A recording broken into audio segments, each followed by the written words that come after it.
everybody. It's Dimitri with Streetpilots Garage. So I know that some of you want to run my sequential fork blinkers, and they are plug and play. However, some of you ask, could you run them with other lights? And yes, you can, but you will have to cut connectors. So I am a bike guy first, and I will show you how to do it. However, I have to give you a disclaimer that my warranty will not be covering things that are modified by the user.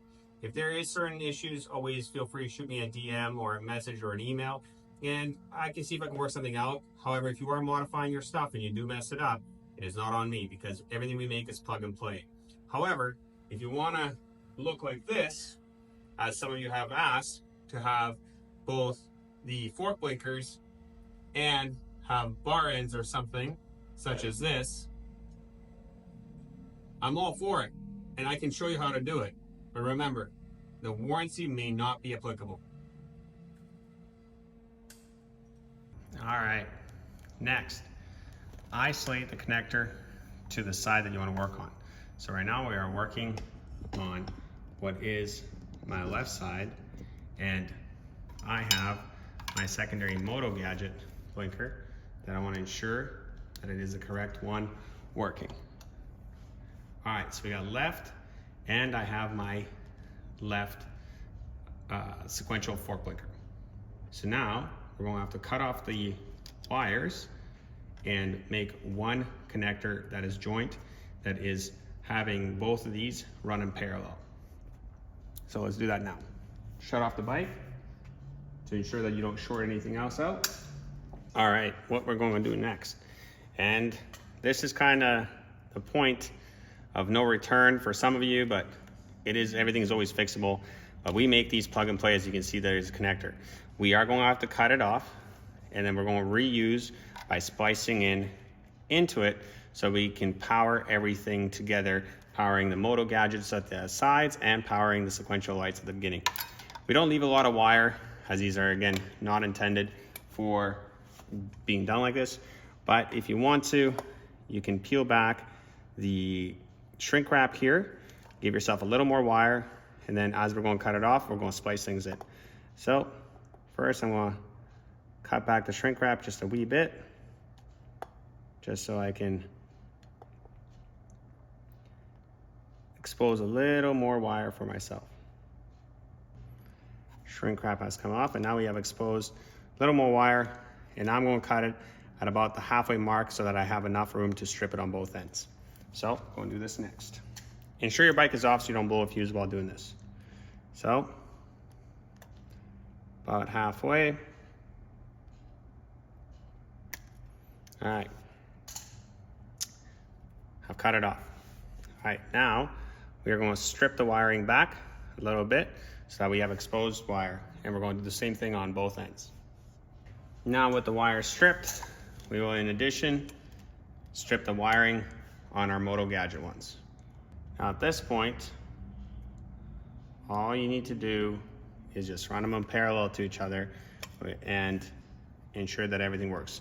I recommend soldering, or I recommend using the waterproof marine connectors that I spoke about in one of my previous videos, but this is entirely up to you. All right, so before feeding this in, make your life easier, do this on the outside. What's going to happen is that with the wires cut, we're going to need to splice together our moto gadgets with our sequential fork blinkers. And because we're in Canada, we like doing things different. Our positive is the black one, and the moto gadget case, in this case, is red. So put these two together, either using solder, or in my case, my preferred heat shrinkable connectors that have solder inside of them. Ensure that everything goes in nicely. Remember, black in our case is positive. And now we're going to mesh it up with the other end. So now the power of the bike is going to be powering both at the same time, like so. And now, using a heat gun, heat this on until the solder melts, and then these two are connected. Therefore, now your power is going to be powering both the sequential and the moto gadget.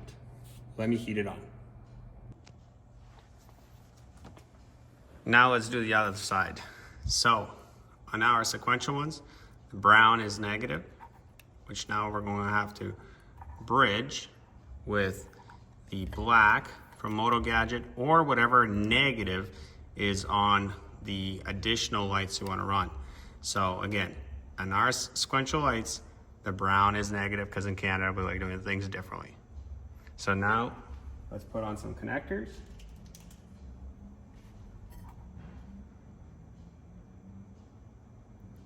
Like so. And let's get it closed to the other end.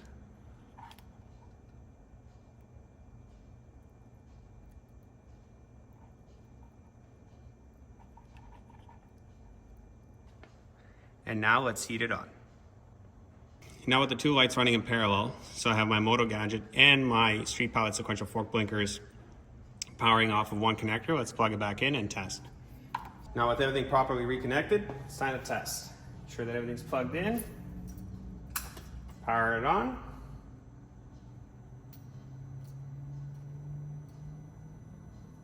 And let's go left blinker.